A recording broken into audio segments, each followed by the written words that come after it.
एक कुत्ता जो कि 1 मिनट में 27 से 28 सांसें लेता है, वह 10 से 12 साल तक जीता है।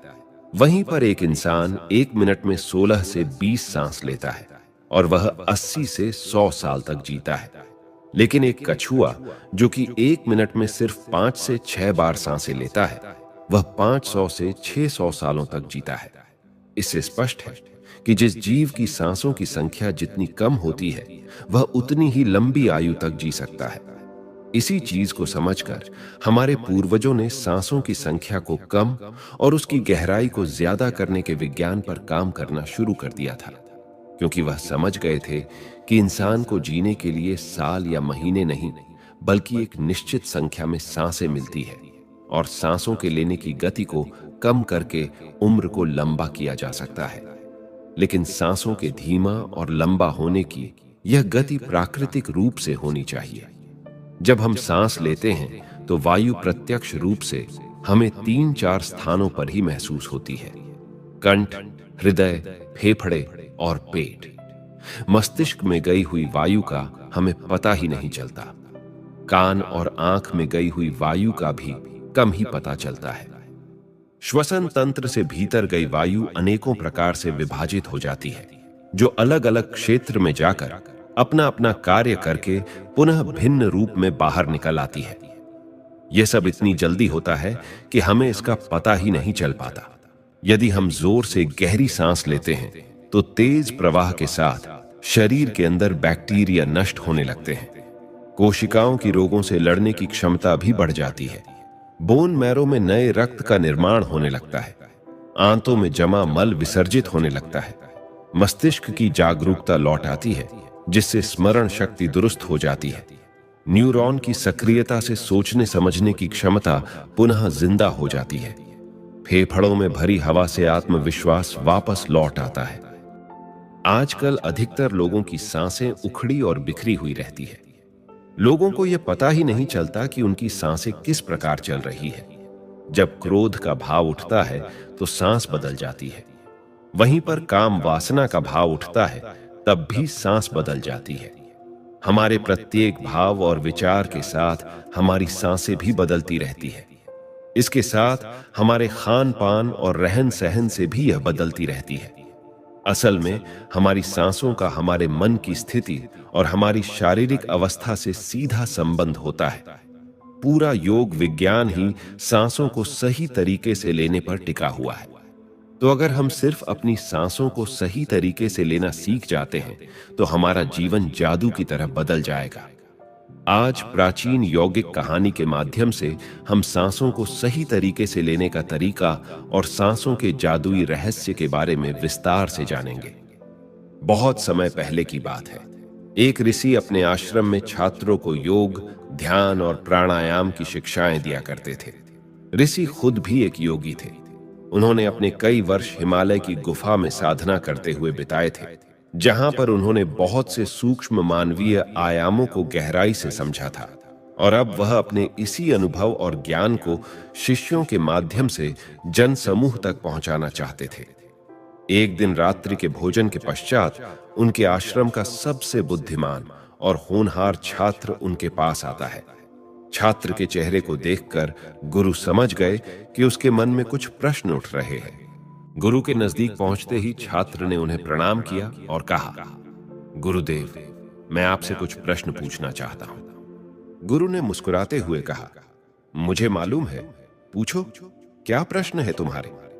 छात्र ने कहा, आप अक्सर कहते हैं योग, ध्यान और प्राणायाम का मूल आधार हमारी सांसें होती है और अपनी सांसों पर नियंत्रण पाते ही हम अपने मन और विचारों पर भी नियंत्रण पा लेते हैं। इसलिए आज मैं आपसे सांसों के रहस्य और उसके यौगिक विज्ञान के बारे में विस्तार से जानने आया हूं। यह सुनकर गुरु ने एक हल्की मुस्कान दी और फिर कहना शुरू किया।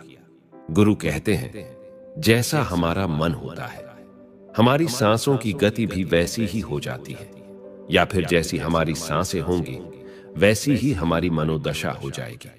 यानी सब कुछ हमारी सांसों से जुड़ा हुआ है। जो हमारे भीतर घटता है वह भी, और जो हमारे बाहर घटता है वह भी। जीवन में घटने वाली हर एक घटना हमारी सांसों से गहरा संबंध रखती है। मतलब कि अपनी सांसों की गति पर नियंत्रण करके अपने मन और विचारों पर नियंत्रण कर सकते हैं।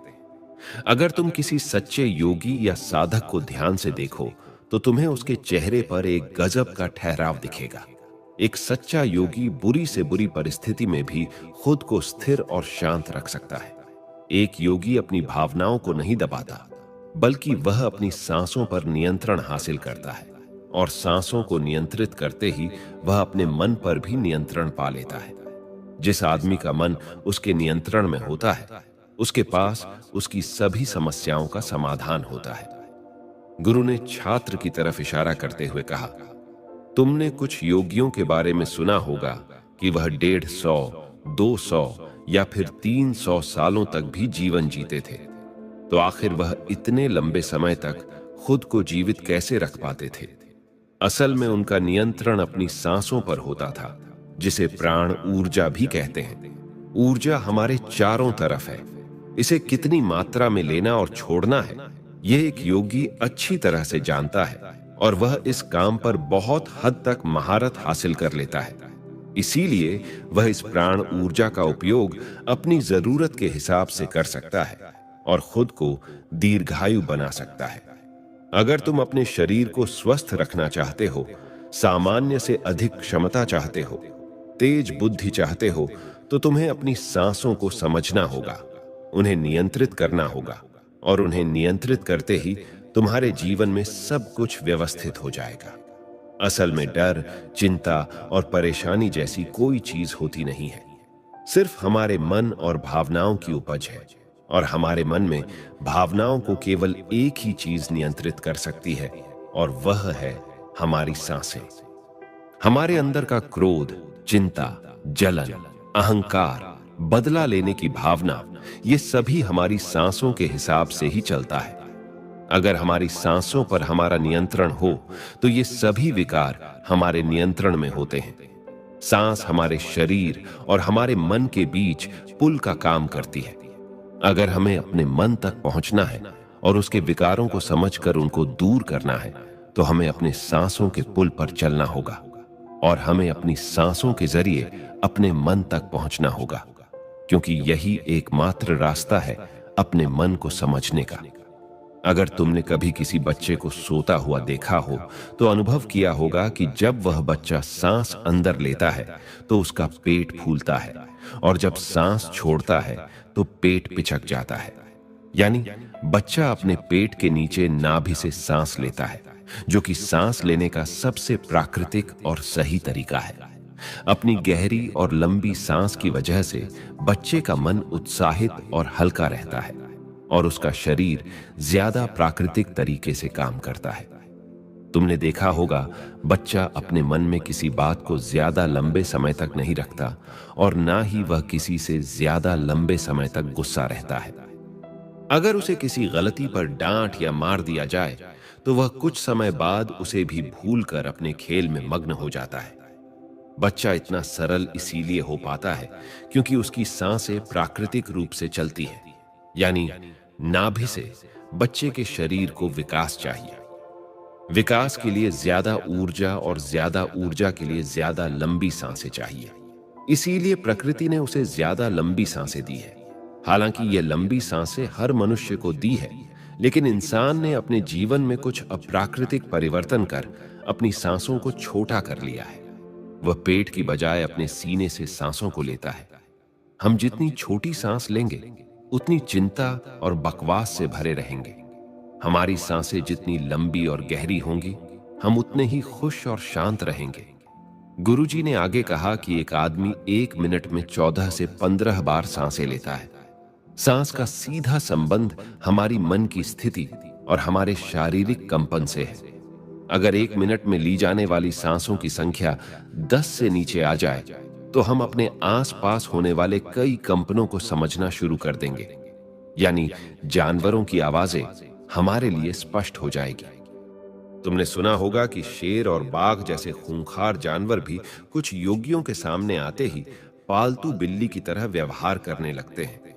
ऐसा इसीलिए हो पाता है क्योंकि उन योगियों ने अपनी सांसों की संख्या को कम करके जानवरों की आवाजों, उनकी भावनाओं और कंपनों के साथ एक संवाद स्थापित कर लिया है। अगर 1 मिनट में ली जाने वाली सांसों की संख्या 9 से कम हो जाए, तो पेड़ और वनस्पति जो कार्य कर रहे हैं, वह समझना हमारे लिए आसान हो जाएगा। अगर हमारी सांसें 1 मिनट में 6 से कम हो जाती है, तो बेजान चीजें कैसे काम करती है, यह समझना हमारे लिए आसान हो जाएगा। बेजान चीजों के कंपन और उनसे जुड़ी दुनिया हमारे लिए स्पष्ट हो जाती है।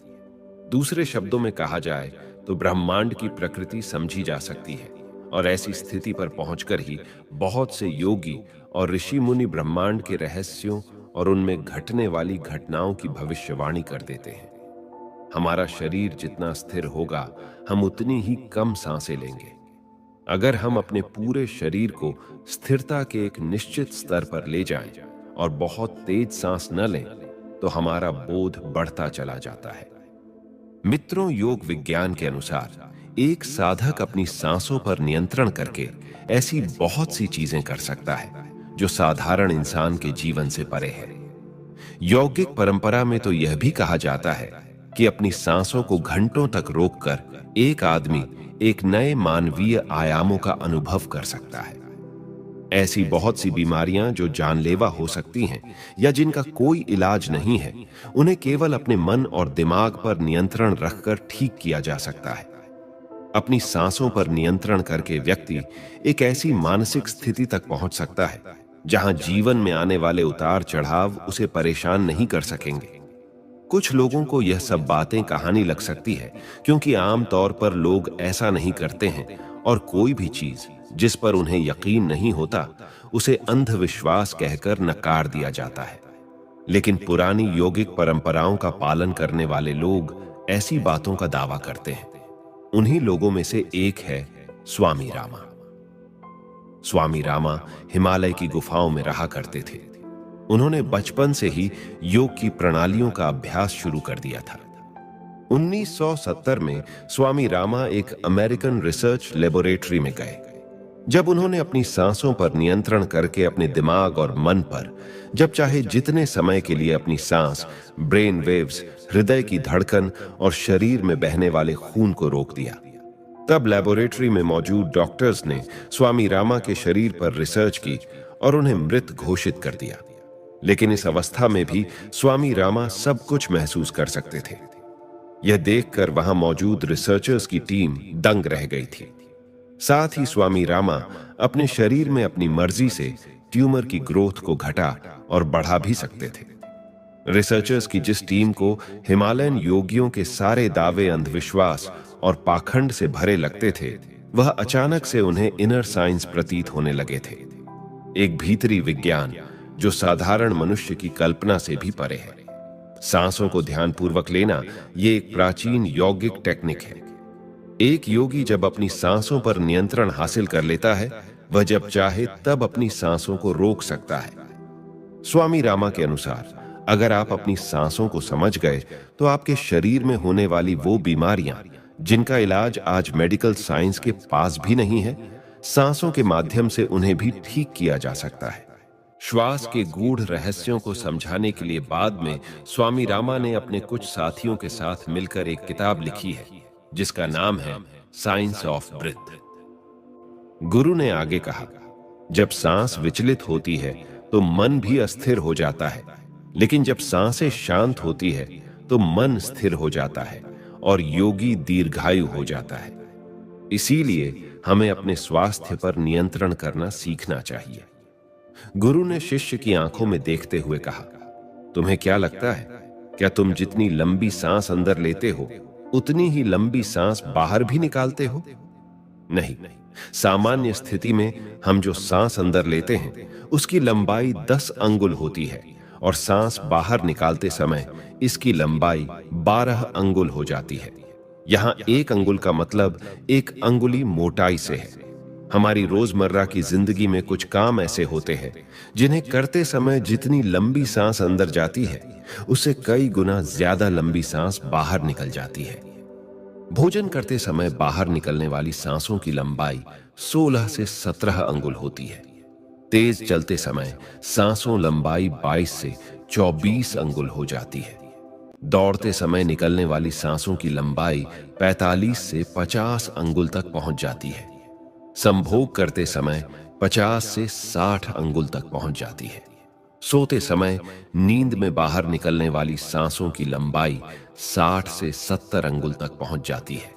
इसलिए हमारे शास्त्रों में काम और क्रोध पर नियंत्रण रखने की बात कही गई है, क्योंकि ये हमारी प्राण शक्ति को क्षीण कर देती है। श्वास को इंसान की प्राण शक्ति भी कहा जाता है। जब 1-2 वर्षीय व्यक्ति से उसकी लंबी उम्र का राज्य पूछा गया तो उसने 2 ही चीजें बताई। पहला, नाभि तक भरकर पूरी सांस ले, और दूसरा, रीढ़ की हड्डी को हमेशा सीधा रखें। साधारण सी लगने वाली ये दोनों बातें योग और प्राणायाम की दृष्टि से बहुत महत्वपूर्ण है। असल में शरीर के अंदर जाने वाली सांस की लंबाई कम और बाहर निकलने वाली सांस की लंबाई ज्यादा होती है। यदि किसी तरीके से बाहर निकलने वाली प्राणवायु की लंबाई को कम कर दिया जाए तो लंबी उम्र को प्राप्त किया जा सकता है। स्वर शास्त्र के अनुसार यदि बाहर निकलने वाली प्राणवायु की लंबाई 1 अंगुल कम हो जाए तो व्यक्ति निष्काम हो जाता है, यानी उसके अंदर काम वासना खत्म होने लगती है। 2 अंगुल कम होने से आनंद की प्राप्ति होती है। 3 अंगुल कम होने से लेखन शक्ति बढ़ती है। 4 अंगुल कम होने से वाक सिद्धि प्राप्त हो जाती है। 5 अंगुल कम होने से आदमी को दूरदृष्टि प्राप्त होती है। 6 से 7 अंगुल कम होने से साधक के अंदर अति तीव्र गति से चलने की शक्ति आ जाती है, जिससे वह कुछ ही पलों में एक स्थान से दूसरे स्थान पर पहुंच सकता है। 8 अंगुल कम होने से साधक को 8 सिद्धियां प्राप्त हो जाती हैं। पवन पुत्र हनुमान को 8 सिद्धि नवनीत के दाता इसीलिए कहा जाता है क्योंकि उन्होंने 8 सिद्धियों को प्राप्त कर रखा है। ये 8 सिद्धियां हर इंसान में होती है, बस जरूरत है तो इन्हें जागृत करने की। बाहर निकलने वाली सांसों की लंबाई 12 अंगुल कम होने पर योगी को इच्छा मृत्यु प्राप्त हो जाती है। फिर वह जब चाहे तब तक खुद को जीवित रख सकता है, लेकिन ये सोई हुई शक्तियां केवल तभी जागृत होंगी जब मन में इन्हें जागृत करने की अभिलाषा होगी।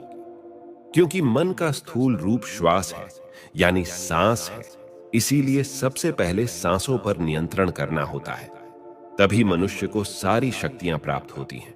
इसलिए नाड़ी विज्ञान में भी कहा गया है कि जो व्यक्ति रात में इड़ा नाड़ी और दिन में पिंगला नाड़ी को रोकने में सफल होता है, वही असल में सच्चा योगी होता है।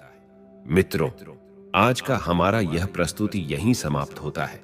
यह प्रस्तुति आपको कैसी लगी कमेंट्स में जरूर बताएगा, और अगर आप हमारे चैनल पर नए हैं तो हमारा सात्विक चैनल को सब्सक्राइब करना ना भूलिएगा।